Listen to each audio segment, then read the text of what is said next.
living an extraordinary family life still comes with challenges. Every obstacle is an opportunity. Otherwise, ordinary methods produce ordinary outcomes. Overwhelm and stress is all about strategy. Right. Homeschooling them is going to produce something a little bit more extraordinary. I would boldly declare that that is the only method that will produce the results you want. Education is not the filling of a bucket, but the lighting of a fire.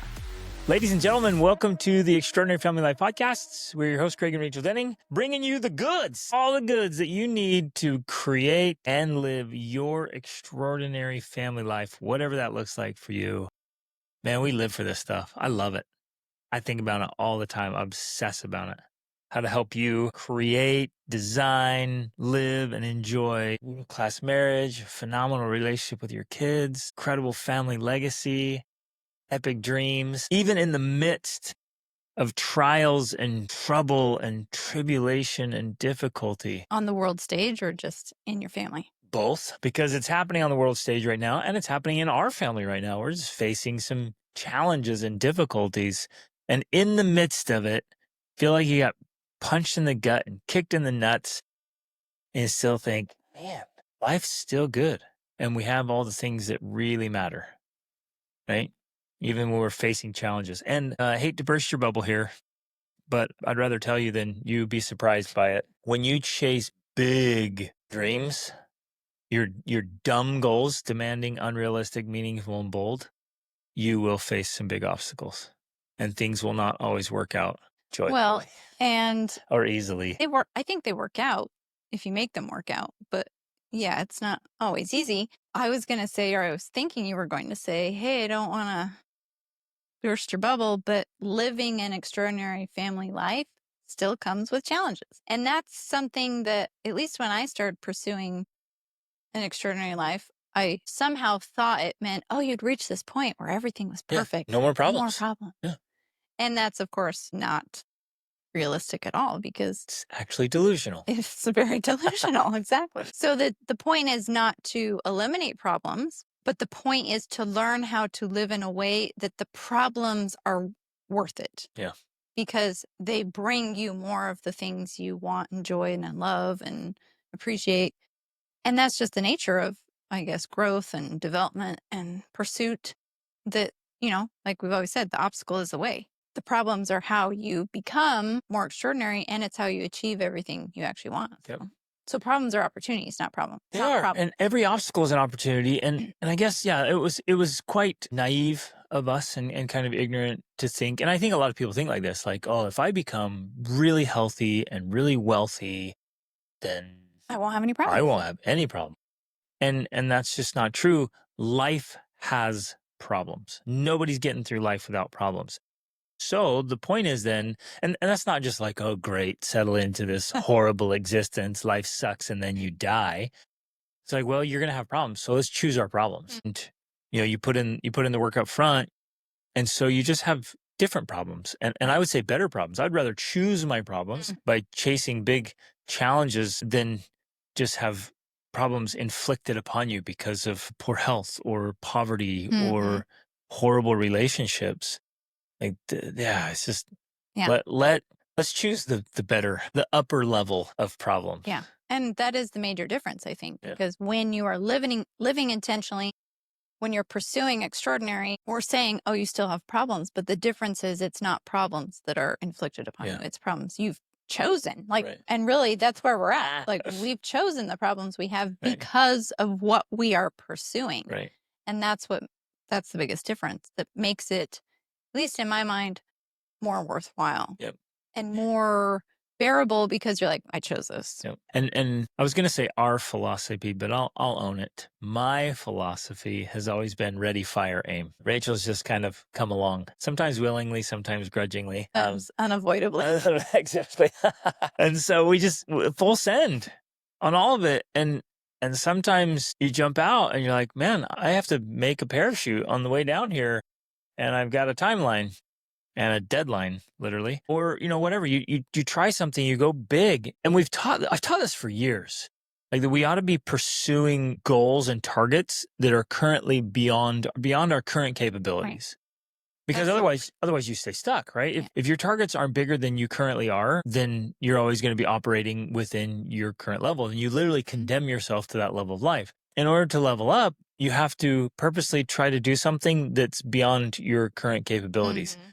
And of course, when you try to do things that are beyond your capabilities, You realize how incapable you are. yes, you do. And there are consequences. So we're constantly chasing big dreams and doing big things. We're, as they say, biting off more than we can chew. And so occasionally we have a mouthful and we feel like we're gagging and drowning. Well, I think the perfect analogy for this is actually our sheep, because Greg, again, ready, fire, aim, he bought the sheep and then had to build the fence Again and again and over over. months because the sheep kept figuring out all of the weaknesses in our Mostly the fence. goat. Well, it was Man, that definitely the goat goat was too. trouble. But, in some ways, that's a really good analogy of the approach we have taken again and again. Buy the sheep and then build the Buy the corral. sheep and then build the fence, right? And, some people think, no, that's You silly. guys are Why don't you just build the fence first, right? But the advantage of that, one, it creates a sense of urgency. Like, because it's so easy to be like, oh, we'll get the sheep after we build the fence. And then you put off building the fence. Exactly. And so you never get the sheep. You never get the fence done. Thank you, babe. That's why I do this so often. So I'm like, we'll build the fence first. Well, then I would never build the fence. Right. There's no way. Because it took up all this time. So I'm like, no, I'm not going to do that.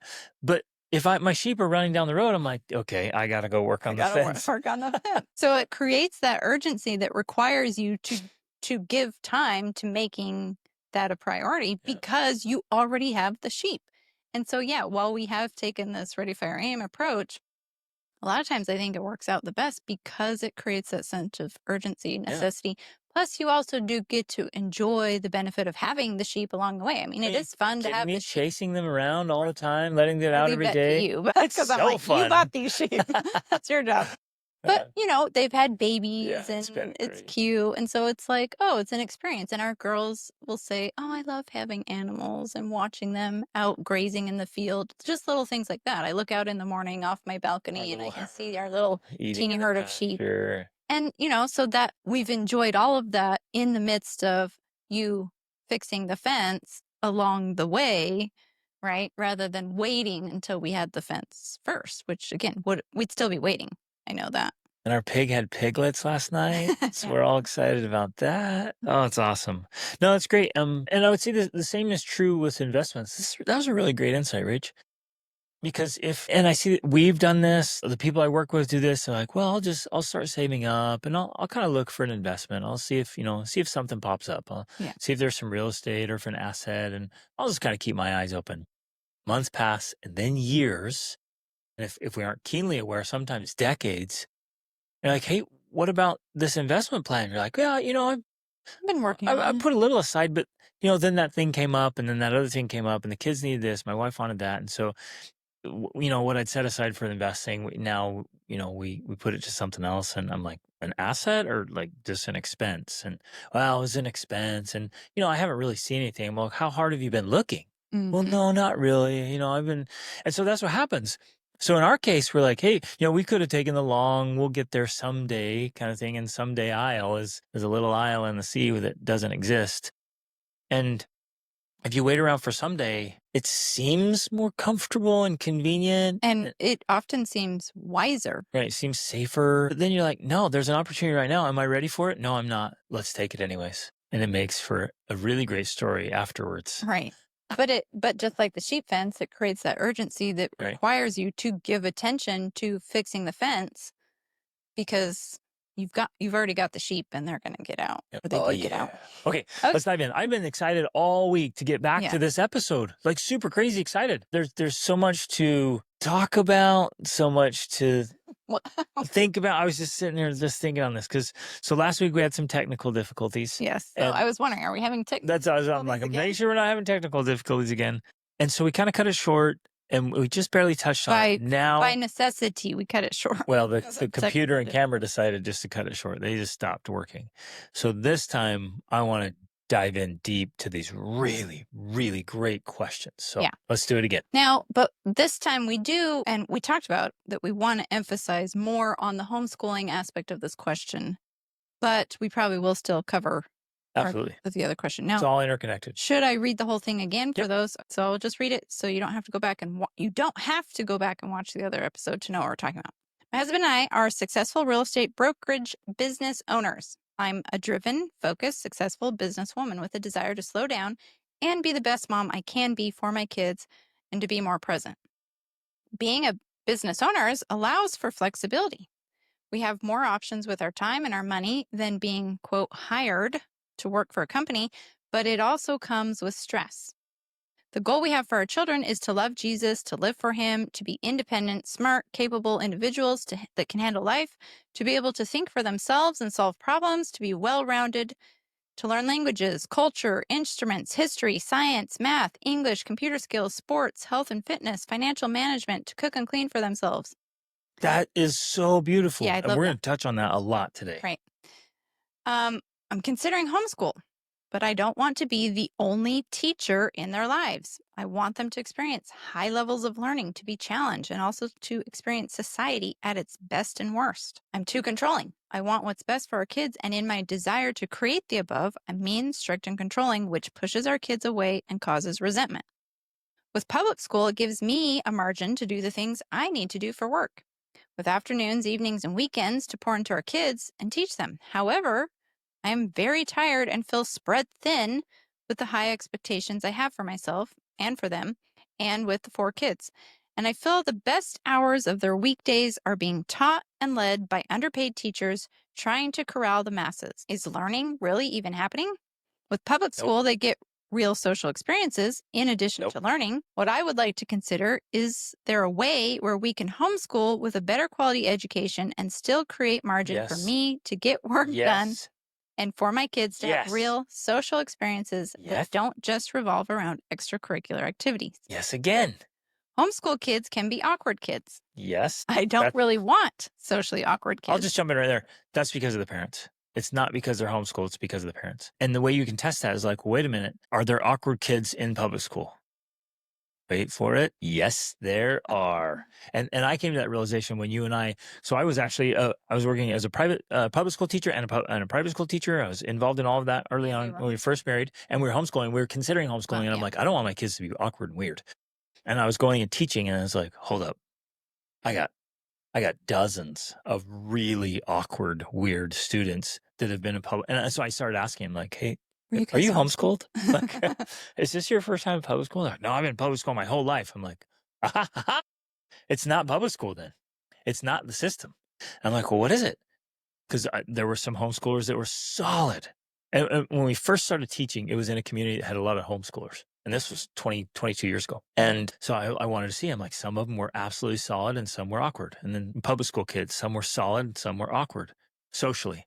I'm like, what's the determining factor? And then fortunately I got to meet all the parents as they would come in for whatever reason. I'm like, there's the common denominator. So if you want Parents your are. kids to have social skills, you have to have social skills and lead them into that. Yes. Okay. Tangent. Back to the question.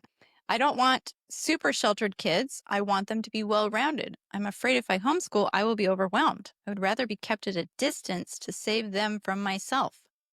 But I would like to believe there is hope and that I can actually surprise myself at being good at this and actually want to be with my kids, and that I'm actually teaching them and I have my emotions under control and that I'm the best role model for them. Yeah. I get overwhelmed, annoyed, and overstimulated. That's not the kind of mom I want to be.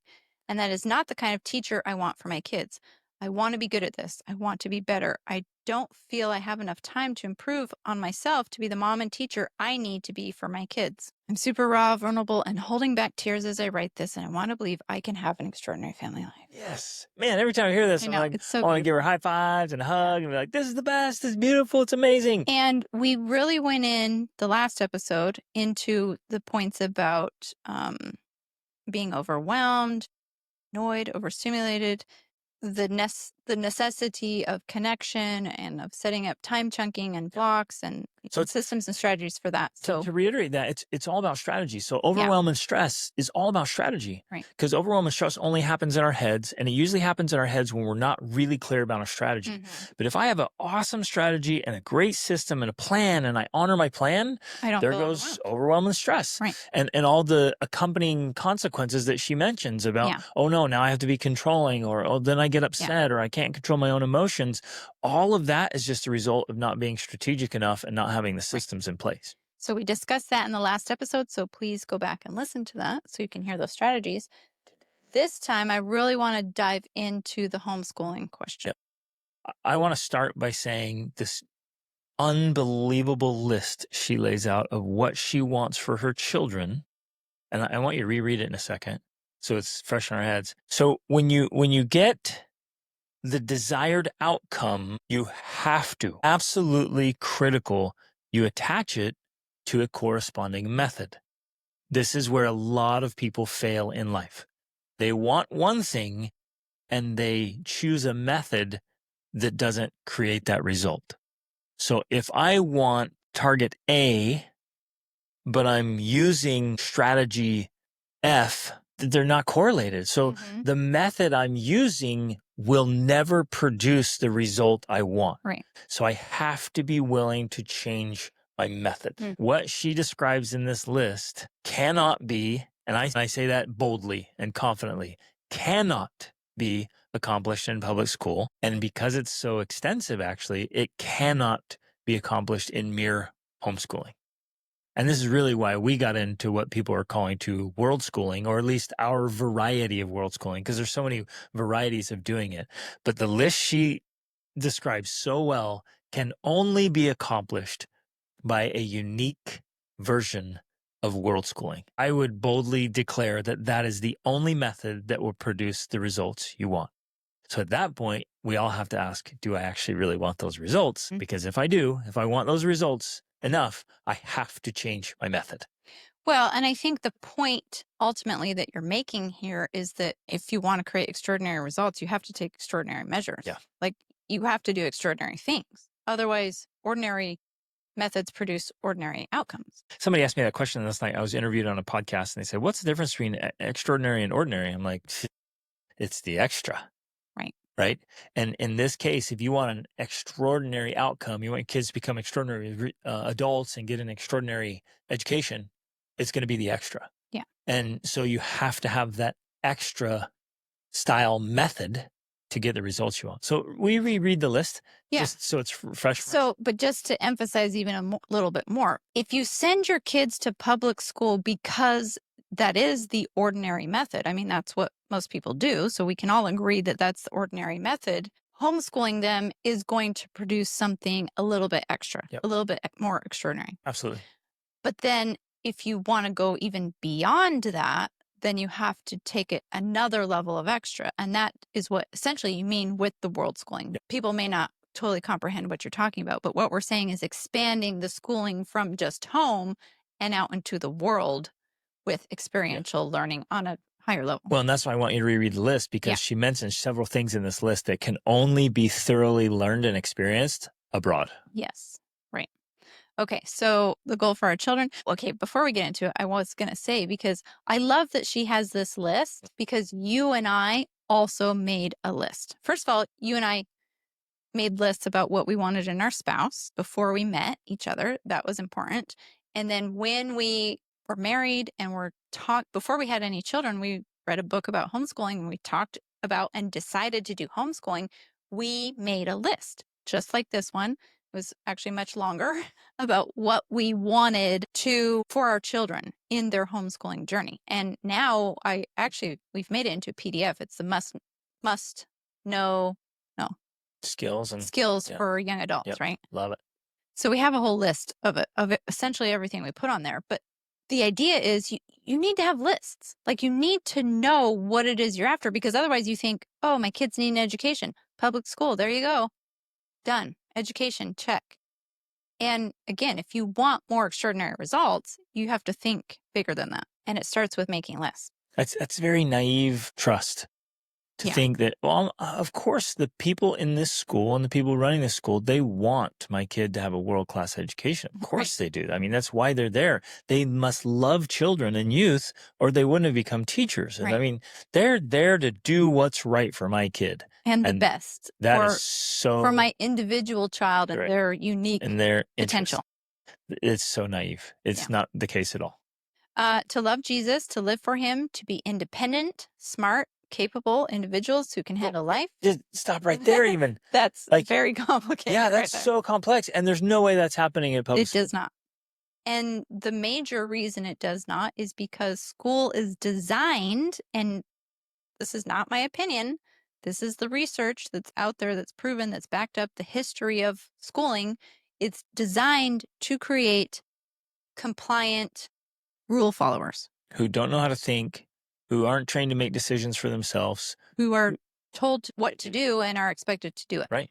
Now, it's specifically designed that way because, first of all, the original school system, the idea of the public school system started back in Prussia, and they were trying to raise soldiers, basically. They wanted them to have basic literacy skills and whatnot, but also to follow orders. Yeah. That model was brought to the US specifically during the industrial age so that they could raise the literacy rates of the population and prepare them to work in factories. Yeah.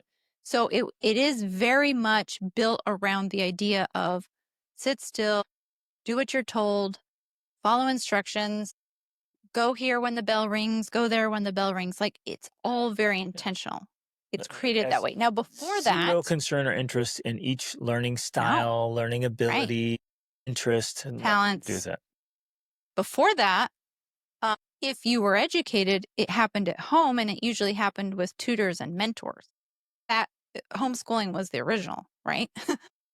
and then public school came into being. And then, of course, now we call it government school.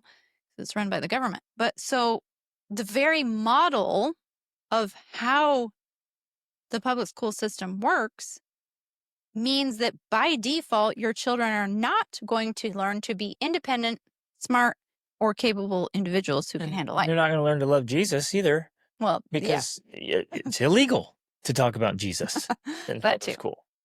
Okay. Then, of course, the next one to be able to think for themselves and solve problems. Nope, not going to happen in public school because, again, the goal in public school is not to learn to think for yourself.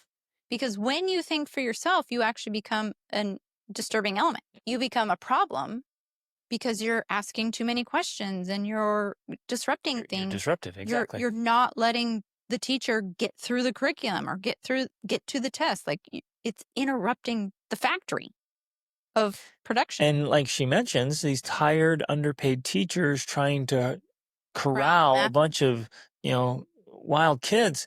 The last thing in the world that teacher can handle is a bunch of kids saying, well, wait a minute. What about this? And what about that? And challenging and Right. questioning authority Which and challenging ideas. which that is exactly how learning to think Yeah. happens. We did an entire episode, you and I, about allowing your children to quote unquote talk back because that's how they learn how to think. When you say something to your child and then they say, well, wait a second, no, what about this? That is their brain learning to think. Now, if you shut that down and you say, don't talk back to me, just You're obey, told. which if you're a parent doesn't work. If you're a teacher, because you have to do that, also does not work if the outcome is learning how to think.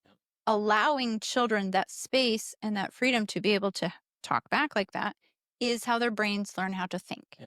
So the very environment of school doesn't allow for that, nor for solving problems because they're not trained to solve problems in school. They're trained, again, to follow directions.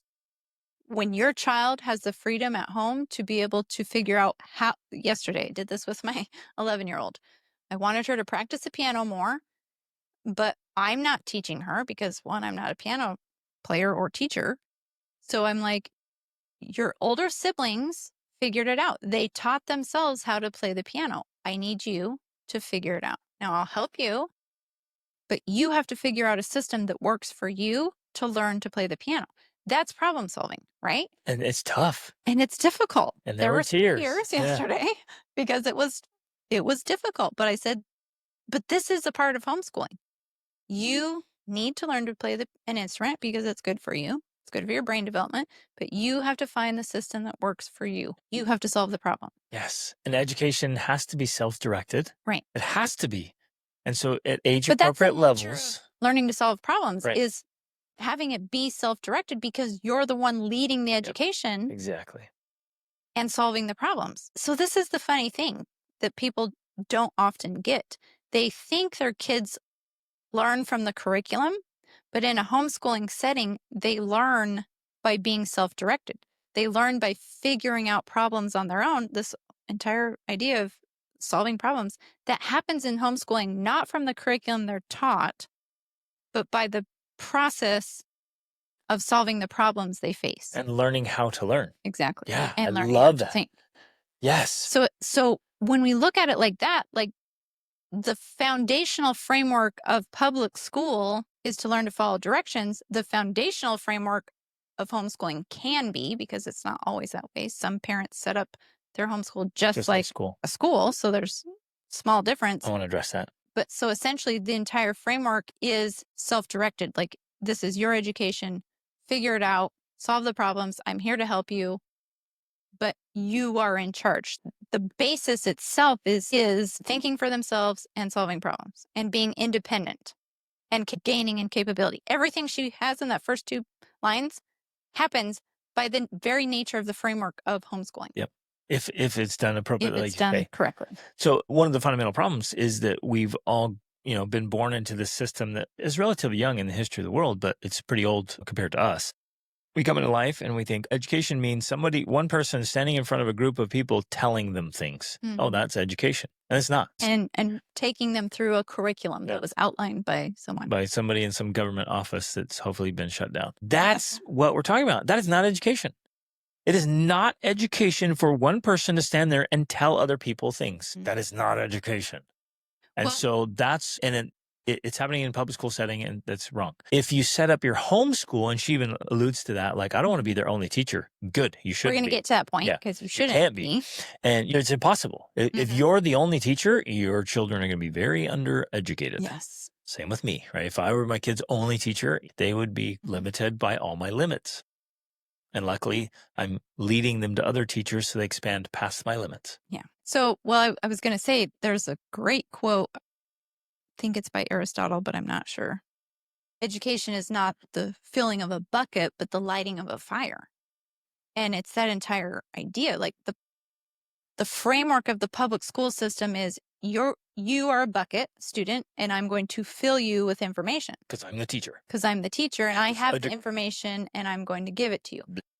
Or the other idea, it's not filling a bucket, it's lighting a fire. You want to spark something in them that catches them on fire, that gives them passion and excitement for learning, for life, for growing, for studying and digging deep into things. That's the idea. And that fire does not come by someone filling a bucket with water, right? It's completely incompatible. And then we wonder, why do our kids hate learning? And why are they incapable? And why are they incompetent? And why are they struggling with mental health? And why are they, lacking initiative?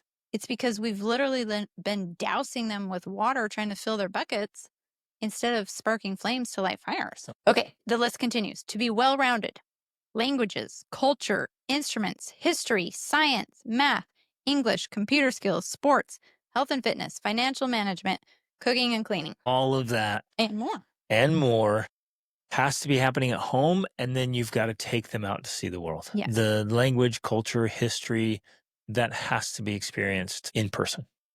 Now, Yes. obviously, you can do some studying. You can do dual immersion schools, and you can, study history from the books or videos or podcasts, and that's all great. But Right. when All of you those. go into a foreign country and you challenge yourself to communicate with the locals in their language, and you learn, as they say in Spanish, a la fuerza, by force of being thrown in a situation where you've got to figure this out. It's kind of like the sheep fence. Yeah, you get in there, you're like, "Ooh, okay, this is real immersion." Well, because it's one thing to be like, oh, yeah, I'm going to learn Spanish and, I'll study it here and there. But it's a whole nother thing when you're in a Spanish speaking country and you're like, I cannot buy groceries unless I learn some Spanish Yep, words. exactly. It's a la fuerza, and It's you have so to do it. Yeah. powerful. And it's so real. And then that's how you experience the culture and the traditions and the religion, wherever you are, and the people and the magic and the history. And then you go walk through places like Ephesus in current day Turkey. Mm. When you walk through this 2 or 3 story ancient library that they had 2,000 years ago, it's unreal. When you climb the ancient pyramids in Egypt, Or we didn't climb Mexico them, too. but Yeah, yeah, yeah, we didn't climb we the didn't climb the pyramids in Egypt Egypt. ones. Unfortunately, I wanted to. But that's forbidden. Or when you climb on the pyramids in the Mayan or Aztec pyramids or Incan ruins. You and I have climbed to the Incan ruins. Like, what? This is unreal. That is something, as you're talking about it here, I'm thinking, yeah, of course, it's so incredible to have that experience. But so many people don't know what that's like Yeah. because they have not been to any sites like that. And so I guess I want to reemphasize the importance of that. Like, there is something that is cemented in your soul.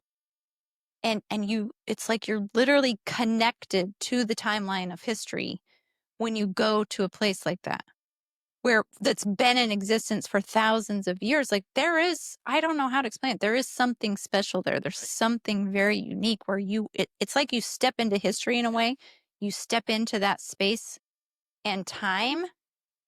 And for one thing, you can't forget it. It becomes a part of who you are. And so it becomes much more relevant to your children when they learn about things and then can make a real connection to time and space by visiting an ancient site, right? We've been to the Colosseum in Rome, and we've been to the Vatican, and we've been to Pompeii. We've been to all these incredible places. And trust me, when you actually learn about those places, your kids are way more interested because they have been there or are going there. Well, I thought of a recent one that was so powerful for me and for the whole family and our friends that were with us. We went to the place where Cristobal Colon, we call him Christopher Columbus, he launched just about an hour from where we live right now. And we went over there and they have the replicas of the Nina and the Pinta Santa Maria. And when you climb on those and you walk around that, you think about sailing across the Atlantic. It's how they cross the Atlantic in this little thing? Yeah.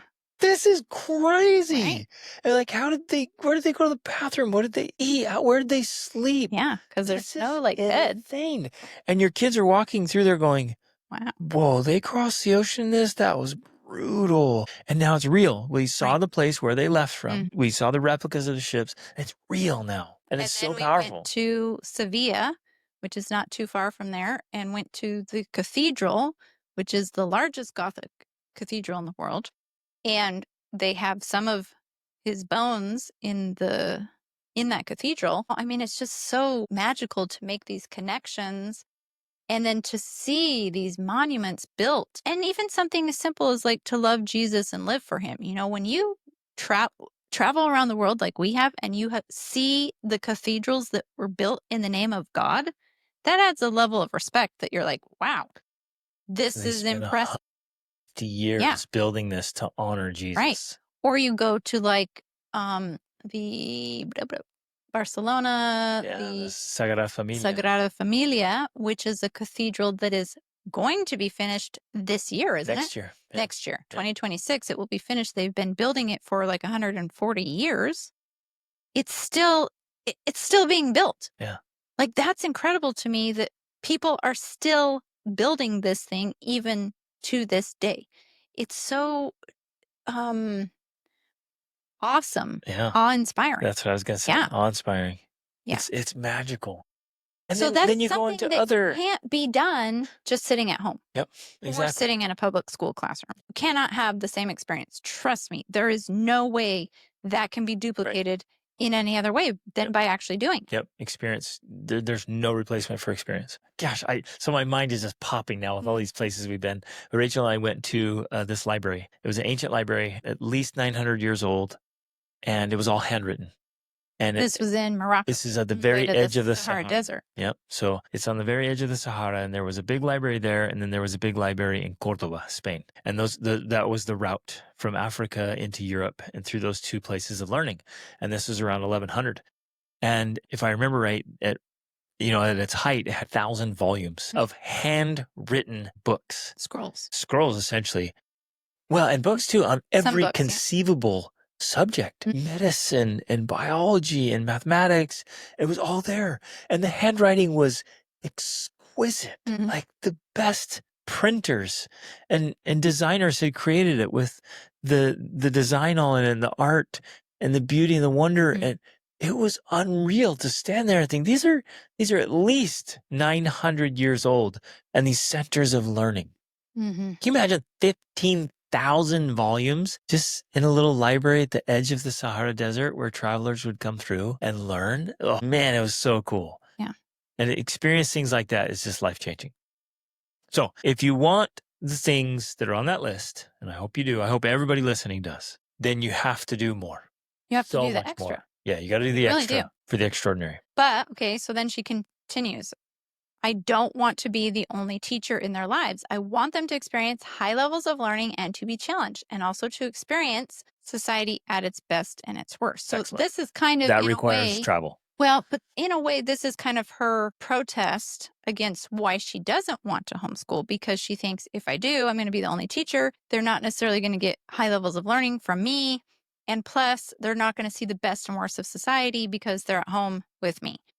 But like we've already been saying, all of these are essentially addressed. Well, not necessarily all of them. The high level, well, I'm going to talk about that in a minute, but to be challenged and to experience the society and best at worst, that also happens when you're traveling. Yep. Like that for sure happens. You get to confront every interaction you have, from the hotel desk clerk to the taxi driver to the guy on drugs. and drugs in the subway, to like, you see society at its best and worst when you're out traveling just by default. Just go to any major city and you see Yeah. the best and worst of society. Yeah. And so, yeah, if you are just homeschooling and you're sitting at home, you're right. They're not going to be exposed to all of that. Right. But that's why you have to do the extra. But nor will a child who goes to public school. They're going to see some toxic, weird crap going on in the school, but it's like that's not even a good representation of society. It's just this weird little I think it petri could dish be. of weirdness. I think it could be, because you're going to have good people and bad people. You're going to have the best and the worst. So I think in some ways, to support her argument, yeah, I could see how sending them to school would. It's a warped version of it. In a way it is. Only I think so, because all it's people of a similar age. Right. Where does that exist in society? Yeah, Except it's in government unnatural schools. in that form, because it's peer group based, Yep. and that's not real to real Anywhere else. life, Yeah. because that's the only place it really exists. Right. Even in a workplace, you're generally going to have more diverse peer groups Yep. than that. So it is unnatural that way. I agree. And I think because of that unnatural peer grouping, it does produce those toxic outcomes you're Yep. talking about. Because we have noticed, traveling the world and interacting with thousands and tens of thousands of people, that public schoolers tend to always be a little more harsh, mean, bullying. There's more of that occurs, And I think that insecure. happens. And They're just- insecure. They're Yeah, edgy. It's not a they healthy lack social confidence. environment. They Yeah. lack self-esteem. They lack self-esteem. They're and doing I think everything that for comes- peer approval. And actually, not I think, I know that comes from being in a group for the majority of your day, Yep. your time, that's peer based. Yep. And in fact, there's a fantastic book about it that I would highly recommend. It's called Hold On to Your Kids. And he talks on this subject so beautifully about how it's so detrimental to a child's mental and emotional health to have this peer-based group as their major influence, because they have to have their parents or a mentor figure that Yep. can guide them and instruct them. He's like, otherwise it's the blind leading the blind. And of course, they all fall into a ditch because nobody can see. And so it is a really big deal, actually. Like, it's a huge deal. If your children spend the most of their time with their peers, one, they're not going to listen to you as much because they don't have that attachment relationship with you. And two, they're going to be inappropriately influenced just by, even if it's good kids, Just by association. just by the fact that they're still children, not adults with wisdom. And that's really what kids need during their formative years. They need an influence from someone who has some wisdom that's going to point them in the right direction, instead of just like, hey, This is what I think And that today. that may or may not be a teacher. And there's some great Right. teachers in the system who do have wisdom and life experience, and they actually have a brain and use it. But there are a massive amount of teachers who are clueless And and uneducated and unrefined and yeah, lack life experience and lack wisdom and have horrendous, horrible ideas yeah, that don't play out in any way, shape, or form in a healthy life or a healthy right. society. And they're in there sharing their dumb ideas. Besides the fact that the great teachers, there's only one of them, and many, many, many students they have to deal with. So they cannot give that same time, attention, focus to your child just because your child needs it, which they do. Okay, so, but back to these two other ideas. She doesn't want to be the only teacher, and she wants them to experience high levels of learning. Well, the amazing, incredible thing about the day that we live in, which was not possible 50 years ago, is that we It have the wasn't internet. possible when we started. Oh, yeah, you're right. It wasn't even possible 20 years ago No. when we started homeschooling. We have access to the internet nowadays. Now, this seriously is life changing. If we could fully understand how life changing this is, I think everyone would be homeschooling. They would. If they realized my children can have access to the very best teachers on the planet. Where do I sign up? Like, that's what I'm doing. Exactly. And that's actually what you have. You do not have to worry about ineffective teachers, teachers with toxic ideas, teachers who are just trying to corral the masses, because from home, you can outsource your children's education and give them literally the best education possible Yep. from the very best teachers in the world Of all time. of all time. Oh, Right. aided now by AI. Well, AI, 'Cause by you go, online schools, by, well, but yeah, so say AI is the supplement, but you can get access to the greatest teachers, thinkers, leaders, instructors, mentors, coaches yeah, of all time, and very affordable, readily available. So you on don't, demand. you're not stuck with whoever happens to be at your little local Right. school and why are they living there and why are they working there, and you ask any one of them, it's probably out of some form of lentils and desperation, and so you're like, well, no, they know nothing. Who cares if they have a teaching certificate, they have some little degree, they're just stuck here and they're going Well, nowhere in okay, life. tangent for a second. Besides the fact that I read the book called The Smartest Kids in the World, the US literally has one of the worst education systems. On the planet. Well, okay, Okay, there's some they're pretty bad ones. halfway. There's there's definitely ones that are way worse. But the countries that have the best school systems in the world, like Finland, like Scandinavia, like they really value the education level of their teachers. In fact, I think it's Finland where teachers there get the equivalent of a doctorate. So they become doctors like our doctors do in the United States, but that's so they have the privilege of teaching. And then they go through a residency program where they learn how to actually teach effectively, as opposed to the United States. They literally, I read this book, okay, this is backed up, it's proven, it's not just my funny ideas. They will allow practically anyone to teach any subject, Yeah. whether or not you studied it or not in college, as long as you have a 4-year degree And a teaching certificate. and a teaching certificate, you Yep. can teach anything. That's You it. could hate the subject. You could think it's the worst thing in the world. You may not know anything about teaching, Right. and yet you can still be a teacher. Right. And this is one of the reasons why we have horrible results from our school system, besides the fact the Department of Education, we won't talk about that.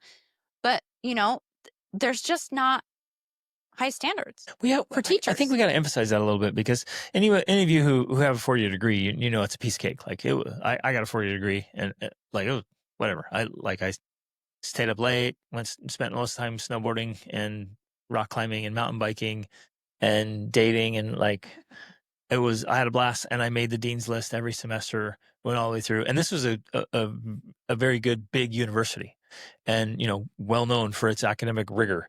And I'm like, now obviously, I mean, it's easier for me than for some people. I love learning, and learning, it comes easily to me. But I flew through there. I'm like, okay, that definitely wasn't hard enough to qualify me to be a teacher. Then in addition to that, I went through a 2-year pedagogy program, like learning how to teach. That was what was critical. Right. I learned how to teach for 2 years. Because it's a skill. Where, a teaching certificate is just a couple little things, and Didn't you're you through. once It's crazy. go through a teaching course from the public school system? And like one of the things they told you was like, make sure when you erase the chalkboard, if you do it like this and not like this, because otherwise your butt Wiggles your butt. shakes and the kids laugh at you. Like that's the thing they're teaching them, right? Great. Which is good to know. You don't want to be shaking your No. butt in front of the whole class. But but like, come on, let's learn how to be world class teachers. But now that's all. It's all solved. Like the best teachers and thinkers on the planet have made courses, written books, made videos. They're putting it out there. More and more of it is free or really cheap. So really, it's home sourcing. And I know you and I highly, highly recommend that if there's any way, shape, or form that this is possible, go for it. Try it. Figure it out. Knowing along the way, you're going to have to figure things out. You don't have to get stressed about it. You don't have to be controlling. You don't have to be crazy about it. You don't have to fight it or force it. You just set up systems and strategies. Say, look at these resources. It's good stuff. Like Neil deGrasse Tyson for science and physics and astronomy, and the Peterson Academy Well, yeah. So across the board. obviously parents are going to be like, well, wait, what are those resources? And, I should compile a complete list, but just off the top of my head, my kids currently use Acellus Academy. There's, of course, Khan Academy. There's our daughter does Peterson Academy, which is now college level, but just so you know, going into the future, all of MIT's courses are online for free. There's Coursera. There's another one I think it's called like Edu Academy or something. There's Quill for grammar, quill.org. There's, I don't know, on and on. Like there's so many. There's every I'm level. having a hard time even Yeah. thinking of them all. From But the little ones and up. masterclass.com. Yes. So there's so many resources out there. It does take some work. Like I think the hard part in this case, especially if you're just starting out, is doing the research to figure out what all the resources are that's available. There's Monster Math. There's another one that was actually started by Elon Musk that's a online science and math school. Anyways, I will put together a list and I'm going to make that available because that's valuable. But the point is, it's out there. Well, and okay, at this point now, you can also just jump on AI, just jump on Yeah. Grok and say, "Hey, I have a Chat I have a GPT. 9-year-old. I want to do some homeschool, and I want to just have what are the best resources available?" They'll Right. kick it out in less than 30 seconds. You'll have a I- phenomenal list. That's what I did yesterday with my 11-year-old is that we were talking about the piano. And I'm like, okay, you're going to have to figure this out. But I'm like, let's use chat to help us come up with some ideas. And so I said, my 11-year-old wants to teach herself piano. What are some resources? It gave me 6 right away. And so we looked through them and then she picked the one that seemed most pleasing to her, right? And so that right there is a tool you can use to help you in your homeschooling, in being quote unquote the teacher or administrator of your own homeschool. In fact, using chat or Grok are fantastic ideas because then whenever you're stuck, you just can ask for that. Like, what do I do? How can I help my child learn this subject? And it's going to come up with a ton of ideas. So yeah, that's a great resource right there. Okay. So then she talks about being controlling, which I think we'll talk about in a minute again, but she brings up this very important and relevant point that makes sense. And I understand with public school, it gives me a margin to do the things I need to do for work. Right? So I get that. Many moms, I think, do send their kids to school because it gives them the freedom to do other things. And that's a legitimate thing, a legitimate case. But not, I think what is it insuperable? Is that the right word? It's not like, insuperable. is that it? Am I making up I don't know. words? I thought you said in the Super Bowl. I'm like, what? It's not in the Super Bowl. What I want to say is like, well, okay, so your kids are home. Is it possible to still have hours to yourself? Absolutely. 100%. Right. Totally. And we'll talk about that in a second.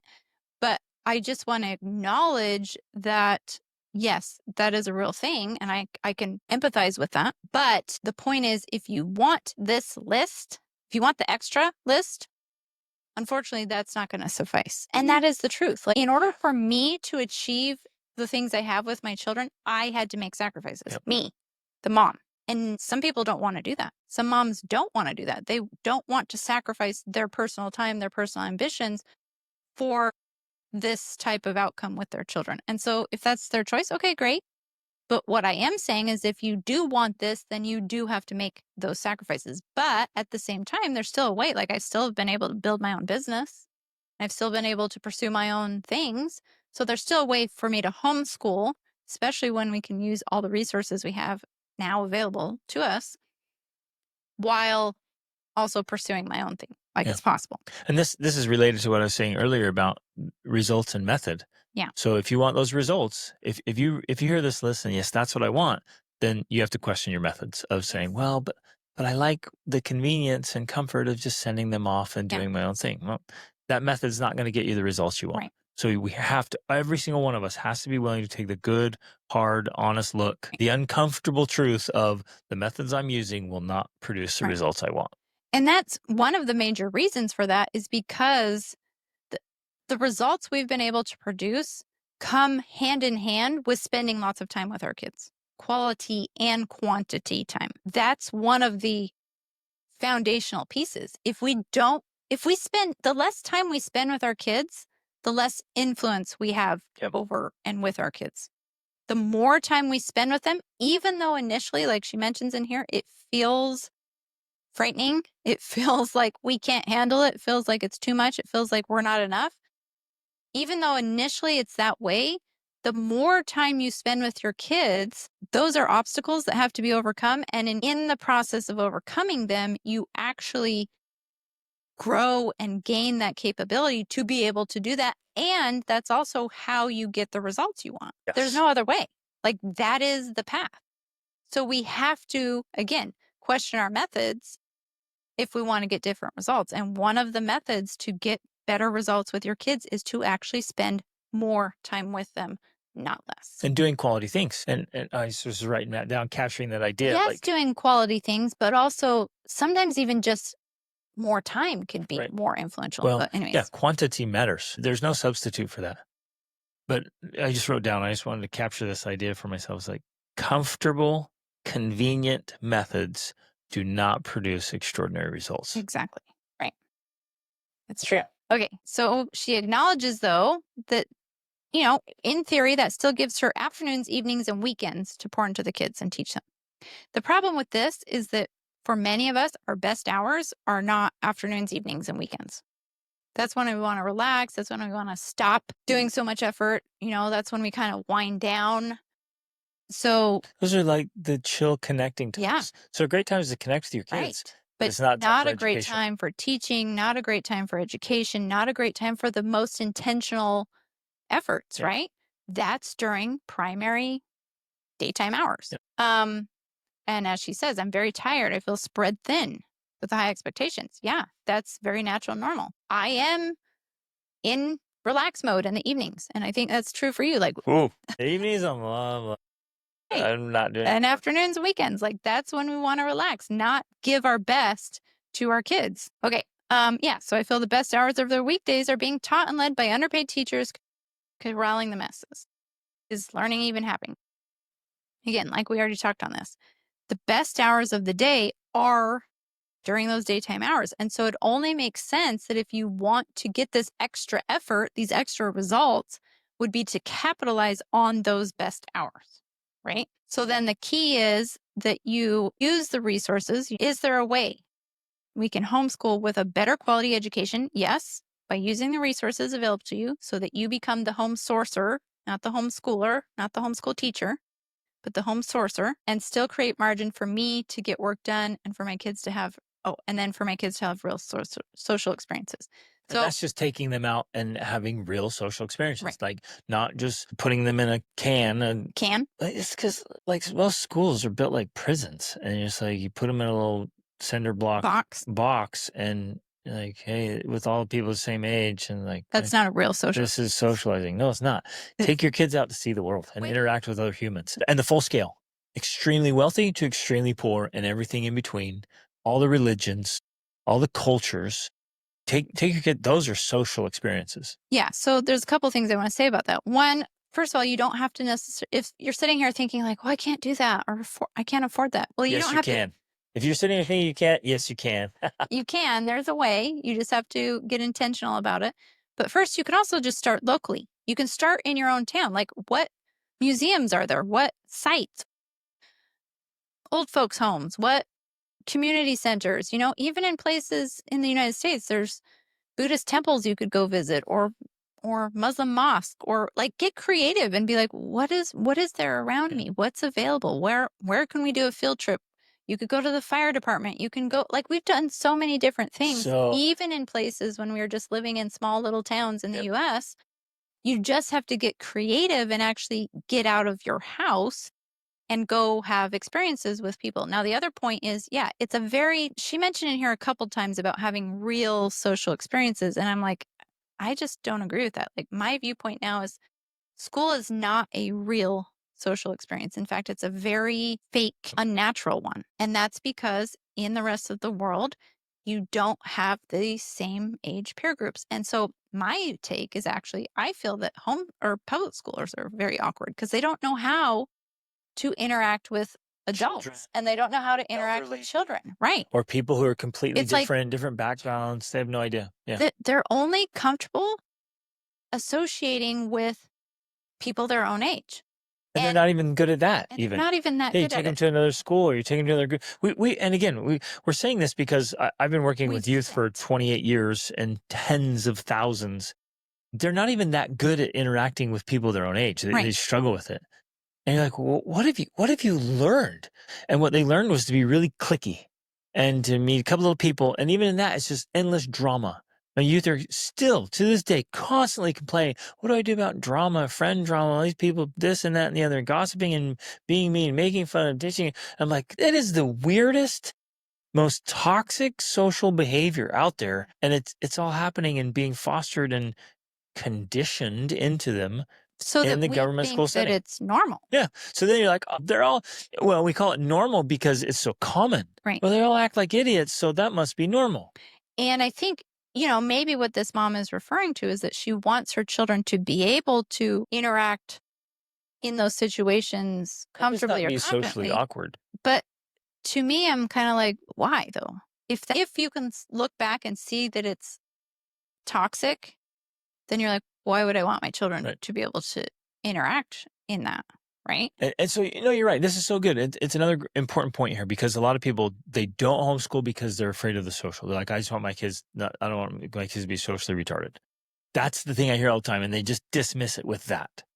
But if we stop and say, well, wait a minute, and do a list like the original list for education, do a list for social skills. Like, what is it actually? When you say you want your kids to have social skills, what does that mean? Well, as an adult, I want them to be able to go into the workplace and work with coworkers. Okay. That's very different than what we're talking about. I want them to be able to interact with strangers or clients or patients. I want them to have good tableside manners and bedside manners, right? And learn how to engage with people appropriately. I want them to learn how to have disagreements, how to have conversations with Deal with people they conflict. totally disagree with. How do you Right. handle conflict, arguments? How do you handle difficult people? Like, there's a list of really awesome social skills that need to be developed. And it's not, don't just assume it's happening in Right. public school. It's not. Especially if there's not very specific and intentional adult, I'm using the word intervention because, An instruction. yeah, adults, someone who has those skills needs to be able to interfere in a way that can help teach the teens and kids those skills because otherwise it doesn't just happen naturally. Yeah. It doesn't. Man, when I worked in the school system, and I've worked with a lot of teachers across the across continents, literally, Mm-hmm. and so many of them had very low level social skills. Even the teachers themselves. That's what I'm Yeah. talking about. Especially, it was Right. wild in the faculty rooms, or just trying to have conversations. I went and spoke at conferences, and the teachers come up and try to engage with them. They had very poor social Right. skills. So we can't These are the assume. people that are trying to teach this. Right. We can't assume Wild. that social skills are automatically being taught just because a child is going to I public think we can safely assume that poor social school. skills Yeah. are being conditioned. And social skills that apply only to those peer groups. Yeah. Our children, our teens have come across this where they will try to interact with a group of public schoolers and it's awkward to them. And I'm sure from the other side, they think our kids are awkward. And maybe they say, like, oh, see, homeschoolers are awkward. Our children are just used to having, I would say, adult conversations. Absolutely meaningful conversations. So they're they not have our low tolerance for fluff. right. Yeah, they don't do well with fluff. Now, if as a parent, you think, well, I want my kids to do well with fluff so they can go in and they can chit chat. Well, okay, we're the wrong people to ask about that because we don't Oh, know. We've even been, but there's the people have point. said that about you and I, even Well, like, right. They're like, well, it's awkward around the Dennings because there's no small talk. And it's like, yeah, absolutely. I am not going to engage in small talk with you. And our kids are the same way. But as you're saying that, if the parent's sitting here, well, I like small talk. I want my kids to be engaged in small talk. Then by default, your kids will be great at small talk right. because you are. Yeah. If you love small talk, guess what your kids are going to do? Yeah. Small talk. If you're going to try to small talk with me, it's going to be awkward for you because I'm like, Right. nope, I'm not talking to you about the weather. Yeah. I literally could care less. Celebrity drama or whatever, this, that, I don't care less. I am going to ask you like about your life dreams and goals Right. and what you're working on and How's your why. marriage? Yeah. How's your marriage doing? Let's talk about your sex life. And then let's talk about how you need to lose some extra weight and let's get after it. Let's go. Right. I only So talk that would about be things that awkward. actually matter. And people be like, it's so awkward talking to Dennings. Like, Right. yeah, It's because true. we are going for meaningful things. No fluff. Meteor? Okay. As in meat. Yeah. Everything meat. Okay. Meat That to you. makes sense now. I was like, what are you talking about? Meteorites here. All right. So socially awkward kids, super sheltered kids. Again, if you are at home all the time, they're going to be sheltered. But the key is to get them out into the world. And many are. Many many Yeah. homeschoolers are because Right. mama is Yes. sheltered and insecure and Right. afraid and she lives like a recluse in a rural town and she Yeah. keeps her kids that way. So is it homeschooling? No, it's mom. Yes. And I so would say if that's very he's true. leading her kids out and helping them see the world as it actually is, then there's no concern for that. Right. Yeah. I would say generally, whenever we've come across that, it does always connect back to the mother. The mother is someone who doesn't want to get out, doesn't like to go do things, likes to just control her little environment, and Afraid of that's the it. big bad world. Yeah. Got to question your methods. Exactly.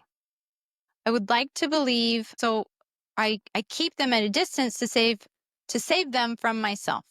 Back to this idea though, the only way through is through. The obstacle is the way. Yes. So if you're afraid of this, the only way to do it is to do it. Okay, this is so powerful and so good for all of us. If there's something I don't like about myself, the response is, well, I'm going to keep my kids over there so they don't pick this up, instead of I should change this about Right. myself so that my kids don't pick it up. Exactly. Again, change the method. So if there's something about me that's weak or not great, and I notice it, so I notice in myself, I know my kids will pick it up. So what do? Do I keep my kids away from me? Do I try to hide and cover up this thing? Or do I just fix it so my kids don't pick it up? Right. And that needs to be our approach. Fix it. So if I have a temper, and I can talk about this because I did it, I had a crazy temper. If I had not gotten rid of my temper, guess what my kids would have? They would all have crazy Yeah, tempers. they would. Yeah, they would have crazy tempers. And I would be like, what? I inherited this But because I have red hair or whatever. And they would instead, scream and run no around. one in our family has a temper None. because I eliminated my temper. you never had a temper. Yeah. And whenever Rachel gets mad, she does it privately. I just get mad at Greg. Just kidding. Okay, so Actually, you get mad, and I'm there just to kind of shield and receive all of the bad. I rarely direct my anger at my children, even if sometimes I feel like they contribute to it. Right. And I think the reason why, this actually is how it should be.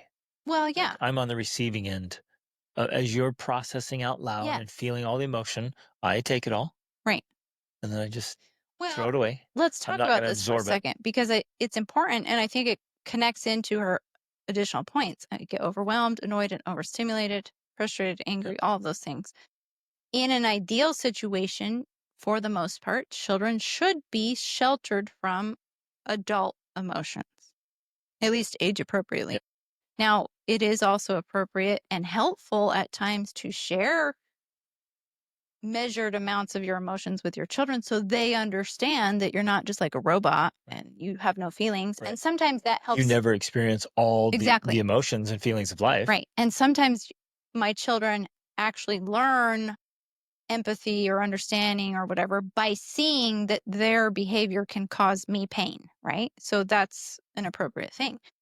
But if you want to have this extraordinary type of relationship with your children, because in these relationships, we're the adults, you and I, the parents. We're the adults. We are the ones who need to be bearing the burdens. We are the ones that need to be managing our emotions. We are the ones that need to be handling the problems, not throwing it all, venting it all, vomiting on our children. That's just not appropriate, nor is it healthy. And they are not built to be able to handle that. Yep. In fact, the prefrontal cortex isn't even fully developed until the age of 25. So younger than that, your children are not meant to bear your burdens. Yep. That's your job. In fact, even more, you're meant to carry their burdens too. So we have to become way more capable and competent so that we can not only carry our own problems, but carry our children's problems. I just got another question about this today. In fact, we'll have to do a whole episode about it because it was specifically about, well, two different moms in the last couple of weeks have asked. One of your clients and then one of mine. They have young children, 3 and younger, but there's 2 of them. And, they just need all of that attention all the time. And they're like, what do I do? I'm trying to put a boundary so I'm not touched out. And my response was, no, that's not their job. Their job is not to protect you. Your job is to protect them, especially at that age. You have to come up with strategies that help you recover from being touched out rather than limiting the amount of touching they can do, because these ages specifically are so critical to that mental emotional development. Yep. That you're only causing yourself future They problems. need that deep attachment, They physical. have to have that. Everything's just connected to you. Yes. So you're their safe space. Yep. That means you need to be there for them as much as possible, rather than saying, no, I need my space, like push them away. We can't put boundaries on toddlers and babies. I forget why I was talking about that, but That's important. Very important. Okay. I think just to finish up here, that ultimately, I don't feel I have enough time to improve on myself to be the mom and teacher I need to be for my kids. And this is I think this actually ties in perfectly with where we started with the sheep and the fence. Like if you wait till you build the fence, if you wait until you feel good enough, like you're a good enough mom, like, okay, now I've been working on my stuff myself, I'm a good enough mom, now I can handle it. And the kids are gone. Now, literally, the kids will be gone by the time you get to that point. The only way through is through. The only way is to get the sheep now and build the fence as you go. Yep. Like it really is. Yeah, I love that. Pull the kids out and figure it out. So if you want to homeschool, if you want anything on this list, if you want the extra, the best way is to just do it. Just go for it. Literally pull them out and start figuring out. And that's how I did it. Like many times I'm like, okay, I don't know what we're doing. We'll figure it out. I don't know how you're learning, what you're going to learn, but you're going to come home and we're going to spend time together. We're going to have a relax. Because the other amazing part of homeschooling is just the lifestyle piece. Like everything in life becomes a part of the curriculum. So you might even start by like, wow, you don't even know how to make your bed. Let's start there. Wow, you're not brushing your teeth very well. Let's start with brushing your teeth. Like that's the curriculum today. You don't know how to make yourself breakfast? Let's do that. You don't know how to get into a positive mental state. How to recover from a negative mental state. Yes. Let's do that. So that begins, that's the beginning of your curriculum. That's the basics there. You start with these basic things so that not only is the goal to get your kids an education, but to help them learn how to live life well, to help them learn how to have good habits. Mine and our primary outcome was always that our kids are genuinely healthy and happy. Exactly. That they enjoy perpetual inner peace and contentment, that they're fulfilled. They live meaningful lives. They're just good human beings who are excited to wake up every morning and live life and do things that actually matter. Very few people live that way. Extremely few people live that way. And so that was our primary target. And so if you think that the most important thing is the academics, then I think you're missing out on the major benefit of being able to homeschool and have an extraordinary approach like this. Is because it does come down to that. It comes down to learning, and again, learning together as a family, because you don't necessarily know how to do this yourself. Learning how to live in this state of peace and happiness and joy so that every day is this wonderful journey together rather than some sort of battle and this battle for control, trying to get your kids to do the things or go to the places or do the stuff or do the homework or whatever it is, like all of that. That doesn't have to be how you live your life. It can be beautiful and peaceful and enjoyable and magical. So, and she even said at the very beginning, she wants to slow down.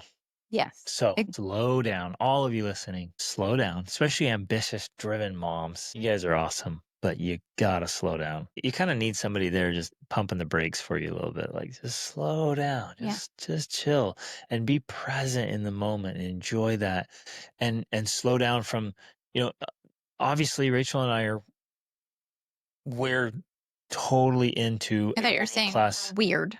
We are totally into a world class education. We are We weird think too, but academics are so important for sure, but they're not the most important, and they'll come easily and better to a healthy mind and body. And so you focus there, you slow things down, and then it's actually really easy to start building out a strategy. I was going to say a curriculum, but and we could use the that word word, right? still, I because guess the curriculum could be it could any be sort super of helpful. learning pathway.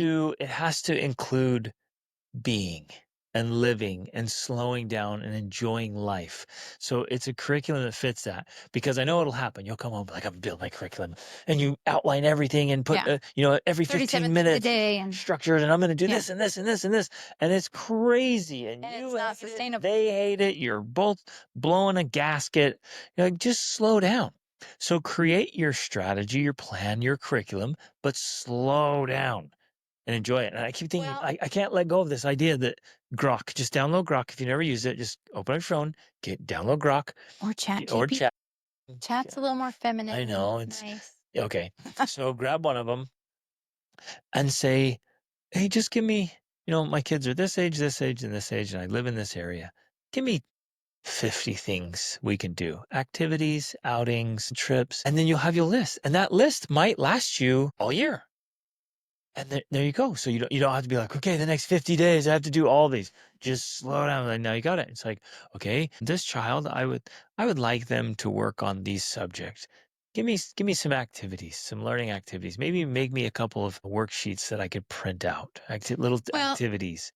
What are some options? What are the resources available online? There's so much. So you literally have the most brilliant PhD right there saying, how can I help you with your right. home education and world schooling Yes. strategies? Okay, so I'm dying to say things here. What if I have more to say? I know. I have to interject now, though. So one of the things, though, actually, there's a couple things I really have to say. One of them, though, is in order to, I think, be the most effective, it's best to follow your children's interests. Hmm? So, the worksheet thing made me think of it. Some of my kids hate Right. worksheets. And some Some of love it. them love. Yeah. So just this whole thing, like print out a worksheet, doesn't necessarily work with Right. every child. If your kid wants to do worksheets, fantastic. Yes. Print out some worksheets for them. If they don't make them do worksheets, because they're just going to hate doing school at home. And then you're going to be like, see, I tried it. Yeah. I failed and I have to send my kids back now. And most boys hate worksheets. Yeah. And so you'll say that. So I have a 10-year-old boy. He can't stand worksheets. Give me some other ideas Exactly. of Right. activity, hands-based things that he can do. Yeah, exactly. The other thing I want to say, and again, we're really just throwing out a lot of ideas here, but that's because it's meant to spark ideas for you and spark inspiration and some passion here. I have heard, and I've used this myself, that one of the best approaches, if you're brand new here and you haven't done homeschooling or it's been a while, one of the best things you can do is a period of time that you can call either deschooling or unschooling. And it's essentially like you don't need the curriculum, you don't need the schedule. It's just like, whoa, let's all just take a break to recover. Because I'm going to say this, a school life is literally crazy. Like, I don't know how people do it. I really don't. We have such a beautiful, slow, wonderful life, morning routine, like just rhythm. It's so wonderful. I don't know how people do it where they get up early and get their kids out the door and it's chaos and it's mayhem and it's crazy and it's stress and it's yelling and it's crying.